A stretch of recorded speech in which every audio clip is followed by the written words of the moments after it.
A very good morning to you. It is a brand new day and a brand new week.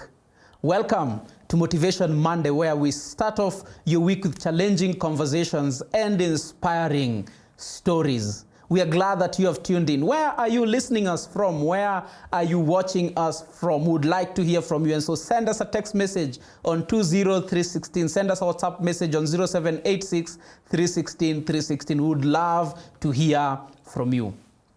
Now, you probably know someone who is addicted to something. Or perhaps it could be you are that someone.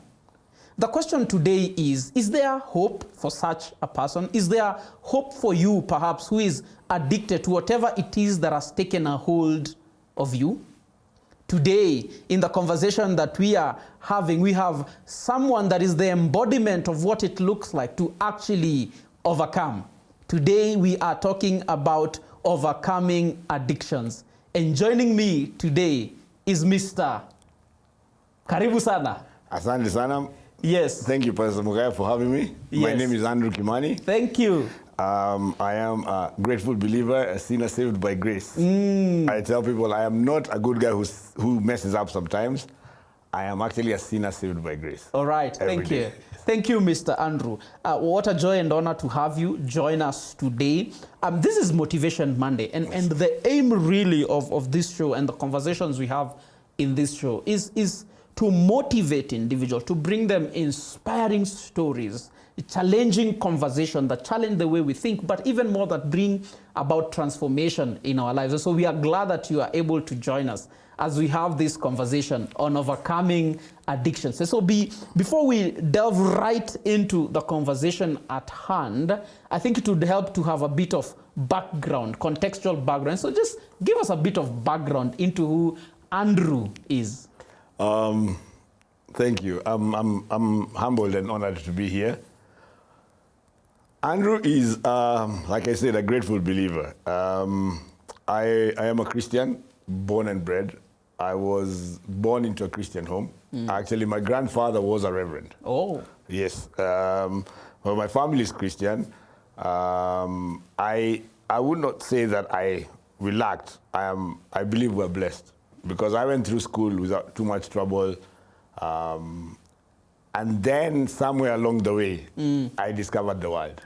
What do you mean when you say you discovered the world? Well, weren't you living in the world already? That's a good question. When you're brought up in a Christian home, you grow up knowing that everything follows a pattern. There is a way you're meant to behave. There is a way you're meant to live your life. So there was never a question around moral values. I remember from when I was very young, I remember growing up and when we were being woken up to go to school. Yeah. My mom would wake us up and then she'd sing, I don't even remember the song, early to bed and early to rise. Make someone healthy and wealthy and wise. Yes. And that's supposed to be my morning motivation. Okay. I remember going to visit my granddad and you wake up, before you sleep, Bible. When you wake up, the Bible. Yeah. You're walking with him around and he's an embodiment of Christianity. So there is no left or right. Everything is set in the way it is. Okay? Yeah. And so I grew up in that way. I was born and brought up in Nairobi. I went through primary school. I loved books. Yes? And I discovered when I was very young that I do not mind affirmation. Okay? And so the better I do, the more I get affirmed. And that became my go-to. That's who I am. And so for me, it was always about making other people happy from a very tender age. Okay. You asked, did I live in the world? At that point in time, the world was all about Christianity. That was your world. That was my world. Yes. And of course, when you grow up, when I was growing up, my dad and mom brought us up, not authoritarian dangerously, but strict. You follow, there is no left or right. Set, of rules. Yes. Yeah. Some are unsaid, some are unspoken.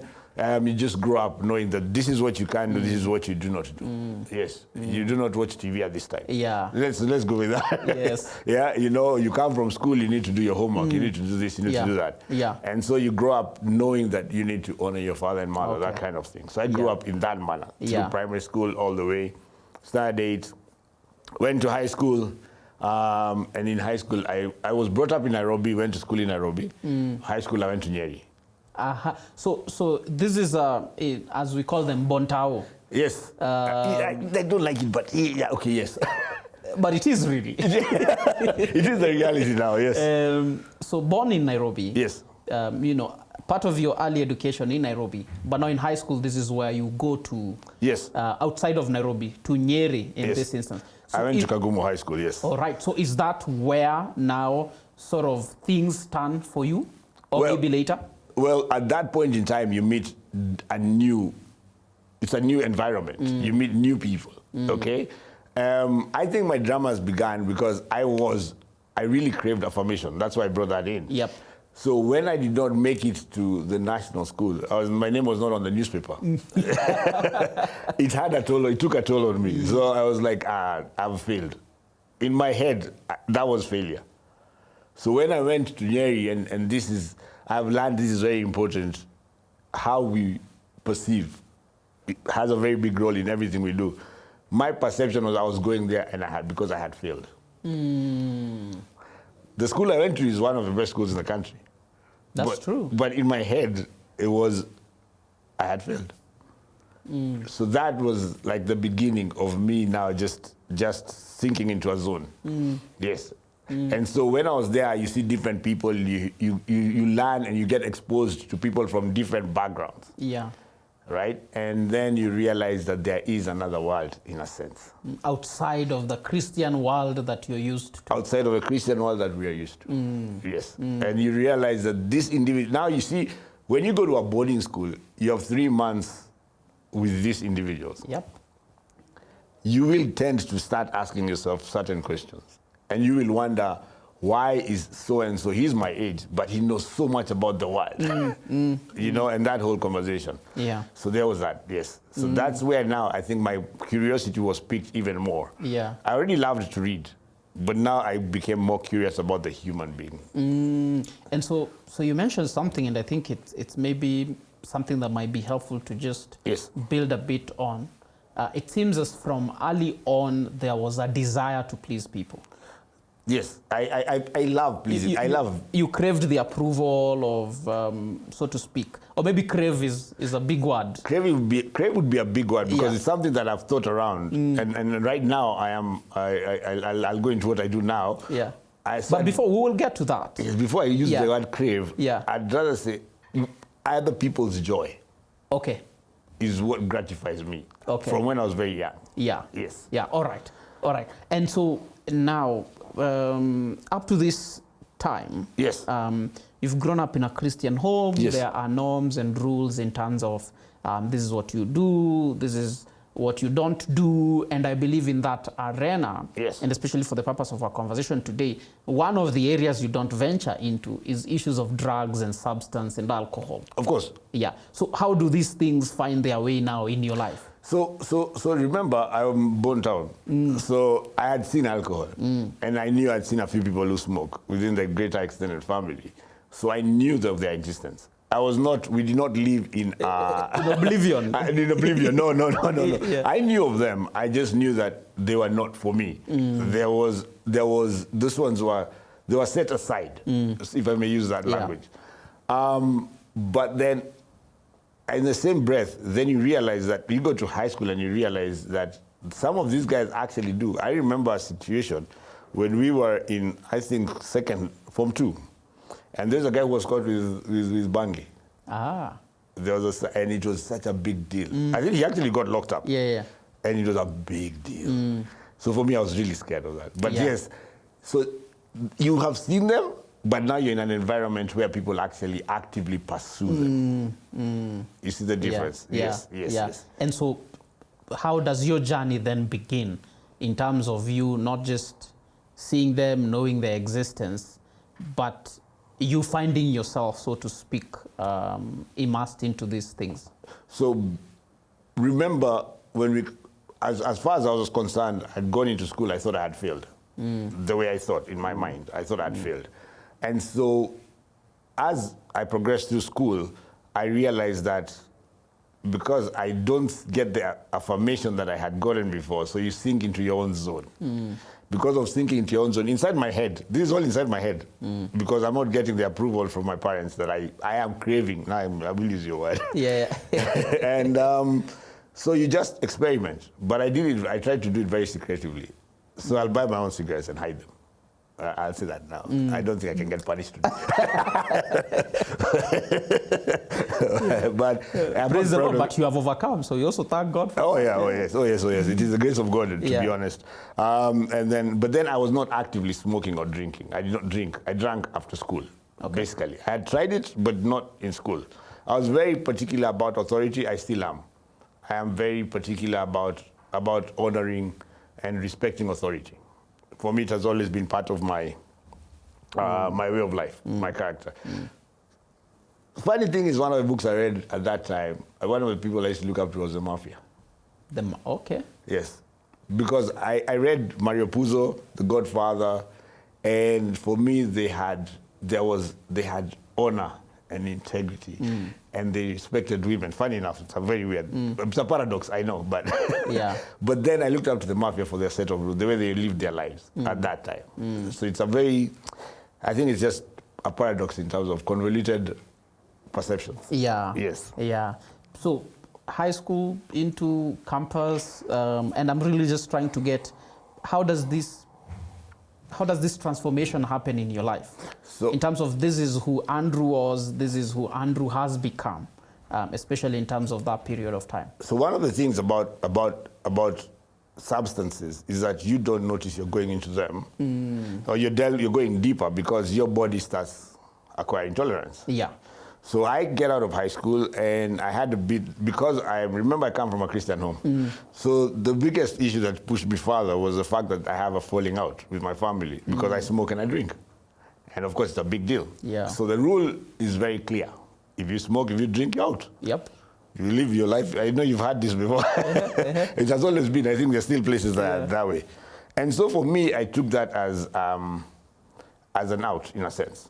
Then I left, and then because I did not remember my mind is not in school, per se. And then I missed Nairobi University by 1 mark. So what I wanted to do. Yeah. And then, so I went and did electronics engineering, then I went in Nakuru, then I came back and I joined Poly and did my engineering in Nairobi Poly, Kenya Poly. And how I moved from there is because when you go home, as long as you're smoking and drinking, your family does not want to have too much to do with you. But then on the converse, the world is actually affirming. You're being embraced there. Oh yes, totally. So you're a pariah on one side, and so you get out, and then you find like-minded people who are actually so, not just comfortable. Yeah. They actually embrace you and they draw you in. Yeah. Okay? So much so that it is not about the substance as about the company. It's not about the substance. For me, it's not being about the substance. And more about the company. It was all about the company. Wow. And just mention something about that. Yes. Just in terms of the contribution then that the company plays in our finding ourselves in various kind of addictions. With your permission, I'll say what I do now. Okay. Oh, yes, please. So today I am a counseling psychologist. I'm a therapist. Okay, and I went into counseling when I hit rock bottom. After that, and I'll come to that. But there is such a thing as where the motivation comes from. Now, remember from way back when, my motivation is I look to others to seek their affirmation, their approval in so many ways. And so what the company does is, as long as you're making them happy, okay, then everything you're doing is all right. Yeah. So if I do something and everybody thinks that Hey, Chief, boss, Mheshimiwa, you're walking into the pub and everybody is calling you with all those nice names. Yeah. Man, you're just gonna soak in the adulation. And once you start soaking in the adulation, then you believe that, it gets into your psyche. Yeah. And now you want. So this is a paradox of which came first, the chicken or the egg. So you're there for the company, but then the company the adulation is so much so that it now becomes a part of you. And then you believe you have to conform to this persona that others have created for you. Yeah. Okay? Yeah. So it's no longer now about money or anything like that. It's about now a status. You've reached a certain level, so they all now start coming in together. Yeah. So whatever it's going to take for you to keep... To maintain that company. to maintain your status. Yeah. You know, even in that world, there's different hierarchies. Yes, and so you get there, and then, of course, now there's a concept of pride and arrogance that checks in. Yeah. Yes. Okay, I was reading something about this experiment that was done on rats, and what this person had done is they'd put like a bowl of water, and a bowl of water but laced with cocaine. Yes. And this rat was in a cage. Yes. And what happened is the rat will come, drink from the water, fresh water, and then drink from the water with cocaine, and then after some time, you know, they just became hooked to the cocaine-laced water. And, you know, then this particular researcher did an interesting thing. Yes. Now, the rat was not just in a confined place, you know, gave the rat a bit more freedom. There were things the rat could do, and put the same things, the fresh water and the water laced with cocaine. And he says, interestingly, the rat started taking less and less of the water laced with cocaine. Yes. And the lesson there was that sometimes, even in addictions, it's that thing you're saying. Sometimes people, in seeking that community, in seeking that acceptance, yes, people find themselves in all manner of things. And yet it is possible, if there were endless opportunities, you know, if relationships were working, you know, that people would actually, a lot of people would be freed even from some of the addictions. What would you say regarding that? Interesting you say that, because that is one of my pet subjects. Yeah. I am not an advocate for tough love. I spend my days speaking to different people. Yeah. And speaking to families and spaces where we would not conventionally think or speak addiction. Yeah, yeah. I am not an advocate for tough love. And I'll explain that. Yeah. Because tough love, if I may use an example, means that you're taking away... the addiction is only a small component of the individual. Yeah. What our society has done, in my humble opinion, is it sees the addiction, sees the cocaine, sees the heroin, sees the alcohol, sees the sex, sees all these addictions, and stops seeing Andrew. But Andrew exists. Yeah. Because Andrew had to make money to be able to maintain the lifestyle. He had to make money to be able to help other people in their homes and advise these people on all these different things. So there is somebody right in the midst of that. In certain aspects, the monies, the allowances that individuals are given, actually, they are used, yes, a lot of times for the addiction, but the other component is for your necessity. What is necessary? For your necessities. Okay. Whether it's going to be your lunch or whether it's going to be for your delicates in certain instances and that kind of thing. And so I'm not an advocate for tough love. However, and just to bring to what you're saying, I have found that love works. Plain and simple. Love works. Love works. And I thank God that I found the ultimate love, because that is actually what drives me. But love works. Because if I ask a question, and allow me to, I know, yes, I am here, but allow me. If you think about addiction, would you agree with me that addiction is done away from your loved ones, away from anybody you can be accountable to? That's true. Now, if that is so, the moment you flood love with me means I have to be in your presence, which means I don't have the time, like to use it, and just to confirm what you're saying about the experiment, I don't have the time to be found, you know, in the other side. In the other side, and the less time I have on that score, like I said, the more the more you indulge in something, the more your body gets used to. So you start getting a tolerance for the same. Okay. that tolerance and the habituation that comes with it. Yeah. Habituation being that I am now, it's just become a habit. It's not necessarily an addiction at that point in time. And you know, we confuse addiction with a lot of, with habituation and tolerance and that kind of thing. Okay. Please, what's the difference? You know, you're telling us big terms. Oh, sorry. So sorry. there's addiction, there is habituation, and there is tolerance. Tolerance is your body will crave more of whatever it is, whether it's alcohol or sex or cocaine or food or whatever it is, to achieve the same effect. Okay. So I start out with, say, 2 beers. And it gives me a very nice feeling if I'm an alcoholic. And then at some point, that is not enough. So I'll take 3 beers to get the same effect. The same effect, okay. Okay? If it's weed, if it's bangi, marijuana, the first time I take 2 puffs and it blows my mind. Next time I'll take 4, next time I'll take a whole roll, next time it just keeps going. That is your body starts achieving some tolerance. Your tolerance levels just keep going up. Habituation is sometimes due to different factors. We actually make we are comfortable in a habit. You can use it like a coping mechanism. Okay.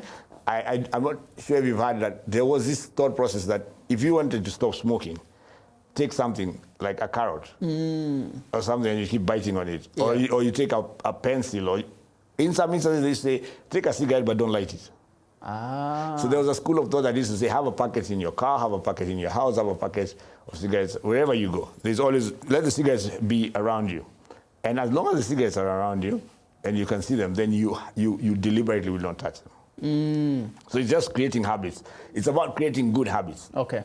So in the same breath, addiction is we create negative habits as coping. Does that make sense? Okay. We all talk about, today we're all about good habits, cultivating positive habits, cultivating the right culture, whether it's going to be around mental wellness. Okay? Yeah. But that's what habituation is. Okay. Basically creating habits. All right. Addiction, if I may simplify it as much as I can, would normally be characterized by 3 main components. And one would be that there is a loss of control once you start, and whatever it is you're on. Yeah. The second thing is that, one is a loss of control. The second thing is that there is a compulsion, okay? That means that you do whatever it takes to get whatever it is you need to do. If it's a sex addiction, you will Skype work and run away to go and find whatever you want to get. If it's alcohol, you'll do whatever you can to get it, okay? If it's and you have this compulsion, it's like you're drawn to whatever it is.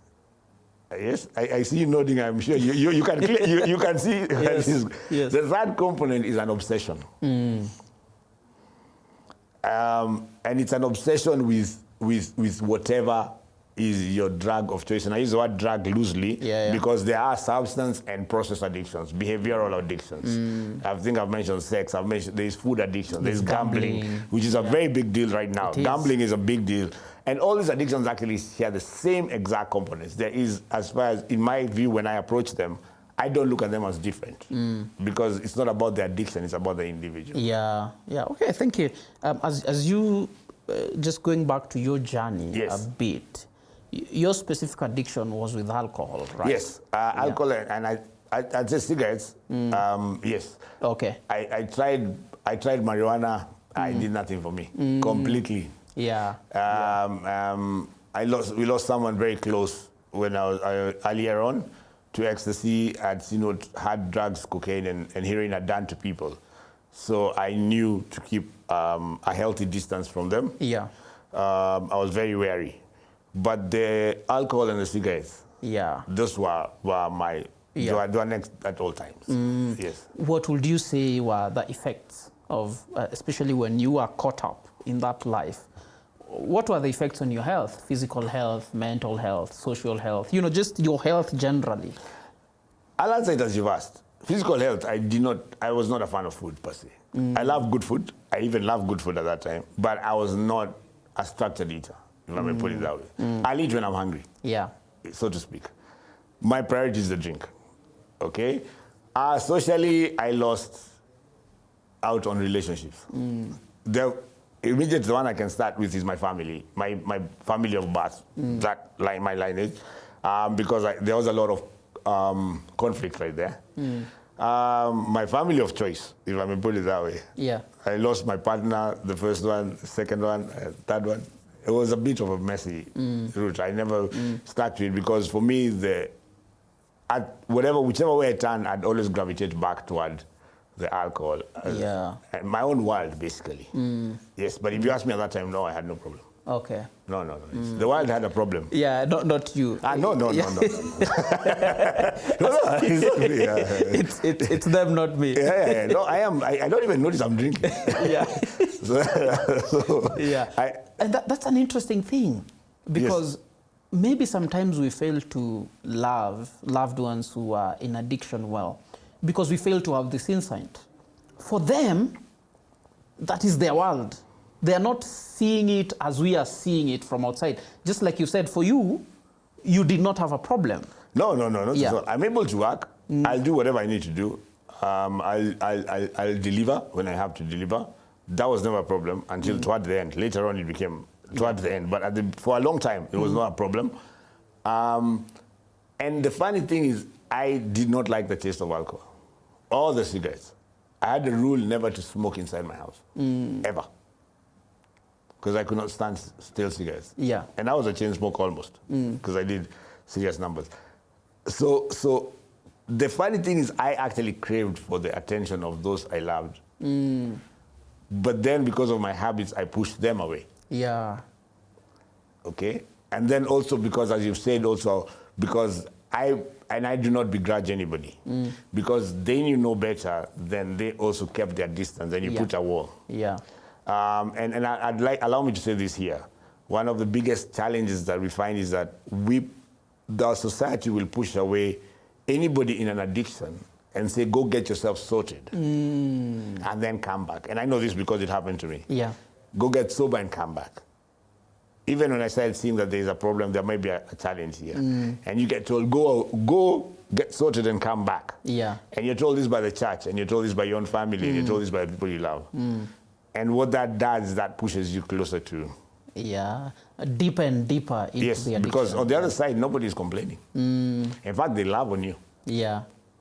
Everybody loves on you. Yes, it's a strange space. Yeah. Yes. Wow. I want us to continue, and maybe I want us now to go into where things started changing, to where you are right now. But before we do that, I want us to take a short break, and then when we come back, we build from where we have stopped. All right? That works. All right. Thank you. Well, what a conversation it is that we are having today on overcoming addictions.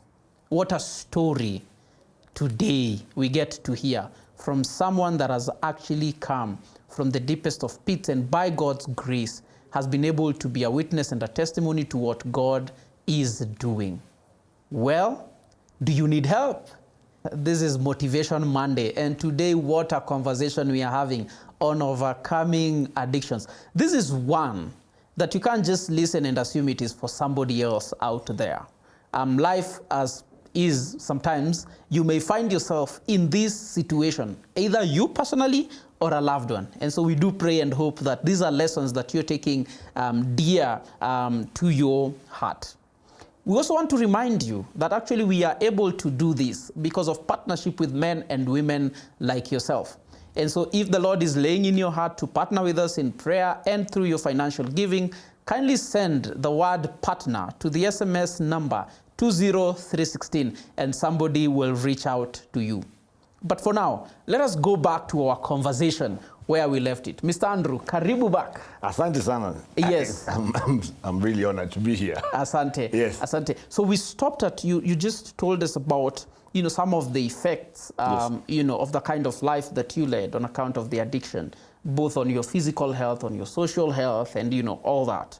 But now you are not addicted. That is why we are having this conversation. Yes. So how did that happen? How did you overcome? So, like I mentioned, my social life had a bit of a challenge. And as the years go and you're watching other people and you're seeing them self-actualize, so to speak. Yeah, advance in life. They're advancing in life. So the money part, it stops being about the money. And all of a sudden you realize that I'm centering more and more on just the whatever I'm doing. And then you realize that you're pushing everybody away. Yeah. So you realize that there seems to be a problem. Then I started trying to stop it and slow it down and trying to change a few things here and there. And then you realize, uh-oh. So the truth is, I knew. Yeah. Way back, way down, I knew I was in trouble. Okay? But I also knew because of my pride and my arrogance, I tried to sort it out my way. And that is normal for anybody because I'm thinking I'm the one who made the choice to drink. So ideally, I'm the one who makes the choice to stop. I'm the one who made the choice to smoke. I'm the one who made the choice to go into the whole group of the whole space of women and that whole space and moral decadence, so to speak. Yeah. So I'm able to make the choice to stop. Okay? But like I mentioned about your tolerance goes and grows, and then then when it becomes an addiction, where this becomes your primary. Yeah. Allow me to just not digress, but just bring something in here. You realize that as your circle grows, as you become more centered toward like-minded people, then there's no time for anybody else who's going to bring a different influence. Okay. Okay? So if I'm drinking high-end drinks and then I stop, my money goes down, I will gravitate toward people who are of the next caliber. And then the next caliber. And at some point, somebody will go to that point of you're down in the dumps. Illicit. Exactly. So it just happens like that. Now, in my case, by the grace of God, I never got to that point of down illicit. But same difference, you realize that you get into a space whereby it's all about the alcohol. Yeah. So I'm working now, and I realize that whatever monies I make in my different things I'm doing, it's all going toward the drink. So I lost a couple of houses in terms of rent and things like that, opportunities, and I realized, this is not good. It's not that I don't have the money, but it's that when the money comes, I'm not able to stop it long enough for it to stay in my pocket long enough to. So I know I'm in trouble. What happened? So my partner at the time mentioned that I need help. Okay. I told her there's no such thing. And we had a serious argument at the time, and I left and I walked out. Anyway, then that relationship, when it became intolerable at that point, then what happened? Because it became intolerable for two reasons, of course. One, I'm drinking, but in the same breath, the more I'm drinking, the less money I'm making. You can see where this is going. Yeah. So you have a bit of a problem because you're not able to actually live within whatever means there are at the time. And then I realized I needed help. Okay? But then now it's to seek the help, which is what I said. So you seek help, you talk to different people, pastors, family, wherever you go. Almost everyone tells you with certainty, okay, go get yourself sorted and see what I can do for you. Get yourself sorted. And then remember I mentioned pride and arrogance. There is a pride and arrogance that's a very big player in that space. Yeah. And then there's also the shame and the guilt. I am from a Christian background. I am from a decent home, not just decent. And I've been brought up well. And I know this. And I am blessed. And still I have gone and done this. And so I'm beating myself up every single day. So it pushes you deeper and deeper. When I hit rock bottom is when I got kicked out. I had lost my own home. Then I'd moved back home and I got kicked out of my own home. My parents' home. So you have lost where you are living? Yes. You know. Was it rental or? Rental. Yes. Yes. Now you have gone. The landlord has said enough of you. No, actually at that time now that was a mutual decision, this particular one. Yes. But a few landlords before had said enough of you. So this one, you and the landlord actually agree. This thing is not working. We actually, me and my mom. My mom had been praying for me for a long time. Prayer works. Yeah. But then, don't ever lie. Prayer works. And so we had a discussion and she told me, dude, what's happening, man? And she said, are you able to? I said, I'll sort myself out. So you need a space. Yes, I need a space. So I moved back home. Yeah. For a season. Yeah. Of course, I'm living the life I live outside and the life I live at home. And you're not a student now. So even as you're moving back home, you're not too long ago. Yeah. You're not necessarily a student. Not too long ago. Yeah. Okay. And so you move back, and then I don't change my lifestyle. The roof of going back home is it's not my home. It's his house. Yeah. It's my dad's house. Yeah. So, and I go in and I'm still living this other life. When I go out, I'm still going to go and I'll drink and I'll smoke and I'll do all these things. But when I'm going not for the drink. Yeah. I was not going for the drink. I was going because I'm going to meet serious Kenyans. Again, it's that company thing. And now it's for the deal. Because I need to meet serious people. Because I'm meeting Pastor Mokaya. And I can't meet him during the day because he's in studio. Your example is an interesting one. You're going to meet a pastor at a pub. not a pastor. But you actually, a lot of the people I interacted with were actually very well established. Yeah. But then in my mind, it's that I can only meet them after hours. Because if I set up an appointment, my perception was to set up an appointment means I have to wait for another until next week or when their time is available. Yeah. But I can find them. So I tell myself I'll find them. Yeah. This is me telling myself, not necessarily them knowing this.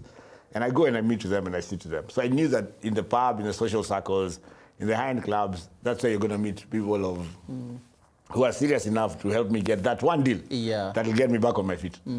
But then when that crashed, so at the end of it all, I got kicked out of home, and then somebody offered to pay for me, to pay for a rehab. But the rule of rehab was very simple. The person is not in the country. They're out of the country first.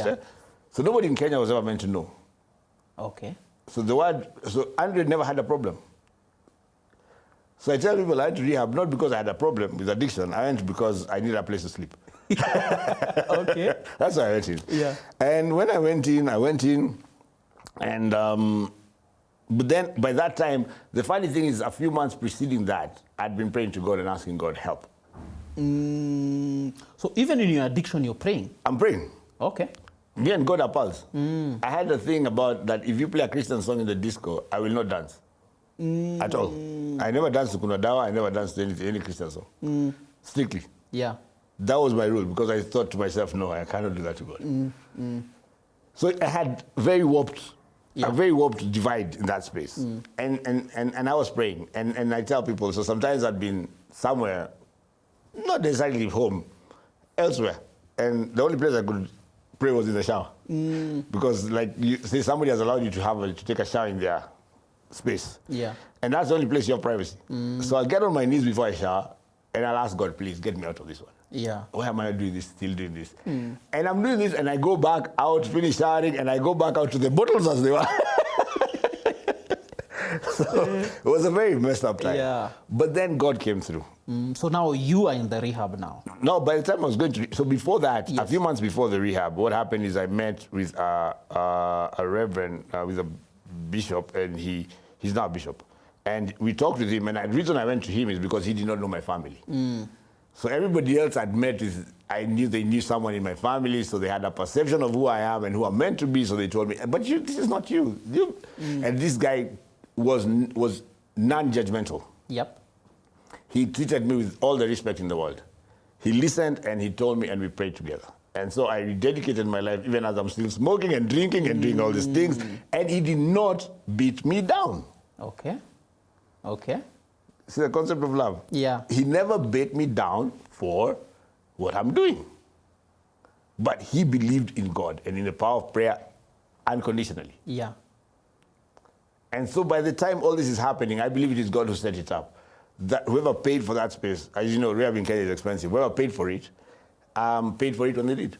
It is God's hand in that one, I believe. Yeah. And so by that time, what also I did is when I got there, I knew that it is my chance to have my space clean time. Because I think I had a problem with proximity to alcohol. Yeah. And then when I got out, when I started getting out, when I was coming out, I moved into a halfway house. And when I moved out of there, what happened is that I knew I had no plan B. Okay. You remember I've been kicked out of home? And so I don't have a place to go. Yeah. So I know I have no plan B.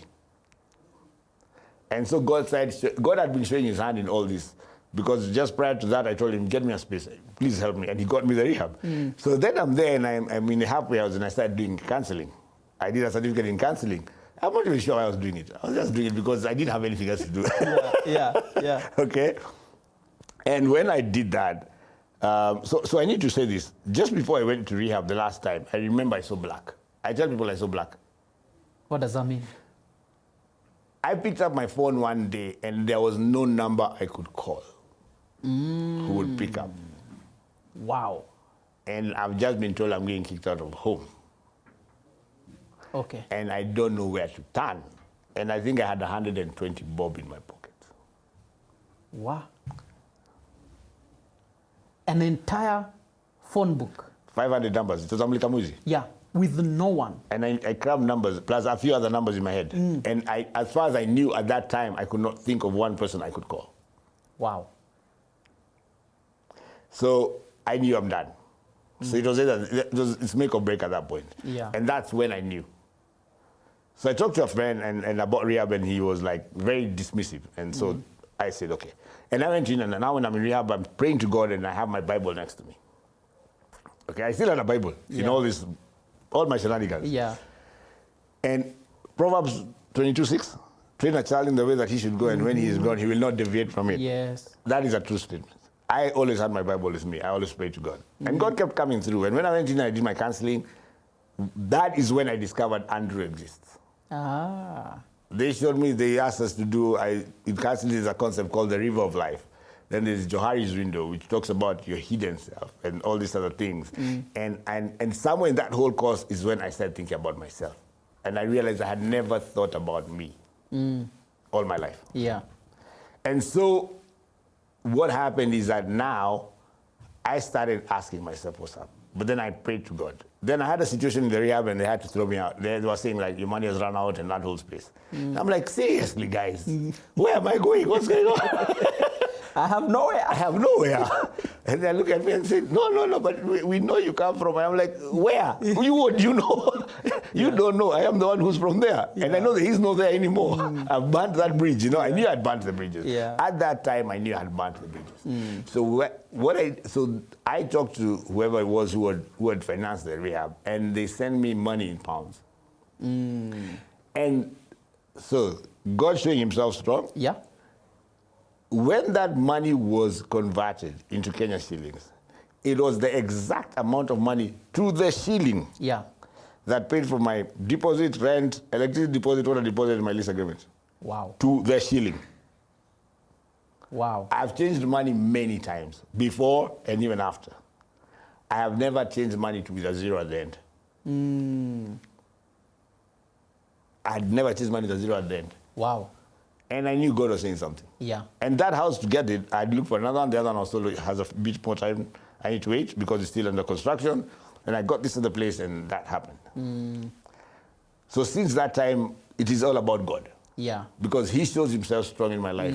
Literally. Yeah. Not figuratively. Literally. Literally. Wow. In the practical sense. Yeah. So I am a practical Christian. Wow. Okay. And now to fast forward, Yes. so that our time does not run on us. You are out of rehab, you're in this halfway house, and now you've done a certificate in counseling. Yes. And now your prospects are looking good. So is this now you're out of addiction, so to speak? So my prospects are looking good, but then you ask about counseling, I told you in Kenya, counseling does not pay. So my prospects are not looking good. No, but Yes. in terms of habits, if we look at that Now, I was still smoking even after I left. I was still smoking. I stopped the drinking, but I was still smoking. And so what happened is that then it's about change of habit, change of behavior. And I gravitated toward God and the church. Yeah. And because I want to stop smoking, so the idea was, when I go for meetings and I'm in certain meetings where people smoke, then I realize I smoke more. But I realize I don't smoke when I'm in public transport. Okay. The house I got, I actually had a rule, and I promised God that I will not desecrate his house. And I gave the house to God. Yeah. And I gave it to him. So I tell people I'm a simple Christian. I'm a very simple Christian. The Bible speaks. Yeah. And so he said in Proverbs 3:5-6, trust in the Lord with all your heart and lean not on your own understanding. Yeah. You know, always acknowledge him and he'll make your path straight. Yeah. So for me, it was very important to lean not on my own understanding, because out the world I was told I'm very good at what I do. And I believed in it. You should have heard me shouting how good I am and how gifted I am. But then God is coming through. Every time I trust in him, he comes through. Okay? So I gravitated toward the church.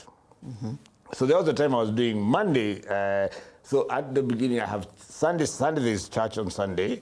On Wednesday, there was a men's fellowship. I worship at Nairobi Baptist Church. And there was a men's fellowship there. And Sunday morning at 6 a.m., so I'll go for that one. And then there's a Thursday evening prayer service. And then on Saturday, there's a meeting of some sort, one meeting or the other. And then after a little while, BSF began. And that became my Monday story. So I surrounded myself with church. Yeah. So it's about going back to God and now being deliberate and purposive about that space. And one of the reasons I did that was to stop smoking. Because I can't smoke when I'm going to see a pastor. So it gives me a bit of time. Yeah. Then I don't smoke after. So what I was doing is basically just creating time and just cultivating different habits. Okay. The question as to what was my out was God. All right. I'll tell you that. I am a believer that addiction is a God-sized hole in our hearts. Okay. Remember I mentioned to you that for me, all addictions, I look at the individual. We are all craving for something. We're all looking for something. And I'll be very frank about this. It's all about God. Now, in different programs, there is a 12-step program, the Alcoholics Anonymous, Narcotics Anonymous, all different programs, recovery programs speak about a higher power. I had the falling out. I don't know if you've heard about that there is that mention of a higher power, that it's not about you. So the first step, the second step, third step, they talk about admitting that okay, and you have to admit that you're incapable of helping yourself. Basically, you've messed up big time, in a nutshell, and you have to surrender. It's all about surrender. Now, to surrender means humility. And this is where now the pride and the ego now is crushed. Check in. This is where the pride and the ego are crushed. And so there's that. You need humility to surrender. It is not a discussion. Okay? And you need to acknowledge that there is one who's bigger than you are. Yeah. And my one is Jesus Christ. And that is my way. That was my way out. Yeah. Okay? Yeah. And so for me, it became a spiritual program. Okay. My recovery is all about spirituality. And then the question becomes, because I give it all to God, what am I doing for God? Okay. So the easiest way for me to do that is to tell God, okay, you know what, I'm yours. And I've seen his hand practically. Yeah. Yes. Yeah. And now that God has taken you out of that, yes. Now part of what I know is you help people also, yes. In similar situations to overcome. So how do you do that? Where do you do that? So I work, right now I work under the umbrella of the Kenya Association of Professional Counselors, out of Parklands. I am a consultant, and I consult with also different companies, but also for individuals, because addiction in our society is stigmatized in a big way. Yeah. Okay? For a season, when I got out and I was in rehab, I met up with a friend of mine and we were doing different things. We were trying to make our money. You asked a question about my out in terms of finances. And we tried doing general supplies, and we also had awareness talks and things like that. But you realize that it's not enough per se. Okay. And so the question was always about is it a ministry or is it commercial? Yeah. And then the question is, if it's commercial, then it's about me. But then if I'm giving my life to God, it's for his glory. Yeah. So I give it to him, and he's the one who's changed that space of counseling and actually commercialized it. So he has used it to sustain you? Yes. Okay. Literally. There are days when you don't know what's happening, and he does that. Yes. He also created, I got into, there was a project that somebody wanted to undertake, and I also got some money from there. I started making some money from there. Okay. All from him. But then the idea is that every morning I wake up and it's for his glory. Matthew 6:33. But seek ye first the kingdom of God. The kingdom of God and his righteousness. And all other things shall be added. Yeah. So you wake up knowing that he will add. So I'm not going for them. It's him adding. But he adds. Yes. Okay. So how do I help people? I just share my story. I speak with them. I am now blessed because of doing counseling, psychology, and counseling, that I would also use theories, counseling theories, in my approach. But most of it is also experiential. Yeah. And then letting God work. It's very important. But one thing I have to say in that whole space, and even as I speak to other people, I make them aware that they have to want to change. Doesn't matter whether the family wants them to change. Doesn't matter whether the wife wants the husband to change, or the husband wants the wife to change, or the parent wants the child to change, or the child wants the parent, whoever it is. It doesn't matter whether you want the neighbors to change. Yeah. You want, that's a nice thing. Everybody wants stuff. Yeah. But you must want it for yourself. You must want it for yourself, and you must want it bad enough to do what it takes to get out. It hurts. I'll be plain and simple. Yeah. I thank God for this is His grace. Everything Yes. I have is His grace. But to get here, it hurts. Yeah.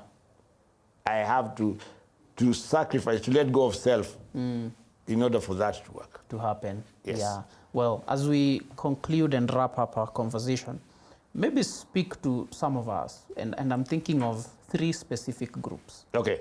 The first group of people are people who, they've not gotten to addiction, Yes. but they are there toying with some of these things that have the potential to lead us to addiction. Okay. The second group is someone who is currently in an addiction. And honestly, just like you, they are crying out, they want out. Okay. But they just can't seem to get themselves out.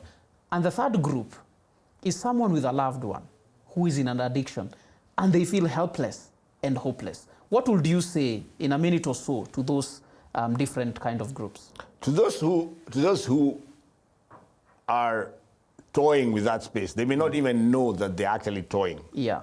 with danger. Because, so here's how, my answer to all of them comes back to one thing. Intrinsic versus extrinsic motivation. Internal versus external motivation. Why are you doing what you're doing? It's all about why. Okay? And I've realized in them, and I've met with many people in my journey. When I'm doing outreach, I do outreach in different places.